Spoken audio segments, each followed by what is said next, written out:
Welcome back to RS academy. This is Ravi. As per government వైజ్గా 3 days అంటే day 1 అంటే May 2న right, and May 3న and May 4న రైట్, మనకి మొత్తం 2 ఎగ్జామ్స్ నడిచాయి. అంటే మొత్తం 6 ఎగ్జామ్స్ అయ్యాయి. ఈ 6 ఎగ్జామ్స్ ఒకే విధంగా పేపర్స్ రెడీ చేస్తారు.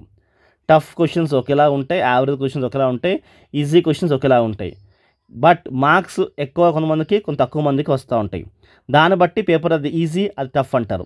అంటే ఉదాహరణకి ఈ మే 2న ఈజీ అనేది అనుకోండి. ఎలా ఈజీ అనేది సాఫ్ట్వేర్ అంటే సాఫ్ట్వేర్ మాత్రం చెప్తారు స్టూడెంట్స్, ఎవరు మనుషులు చెప్పరు.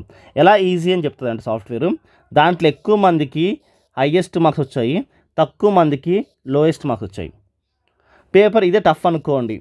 ఎలా చెప్తా టఫ్ అంటే దాంట్లో ఎక్కువ మందికి లోయెస్ట్ మార్క్స్ వచ్చాయి, తక్కువ మందికి హైయెస్ట్ మార్క్స్ వచ్చాయి.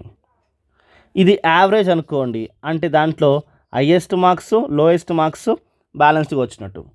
సో ఇలాగా పేపర్ ఈజీ టఫ్ అనేది సాఫ్ట్వేర్ డిజైన్ చేస్తుంది. అసలు ఎందుకు హైయెస్ట్ ఎందుకు లోయెస్ట్ వస్తారంటే సింపుల్, నేను చెప్తా వినండి. ఒక మే పేపర్ ఉందనుకోండి, మే 2nd పేపరే ఉంది అనుకోండి.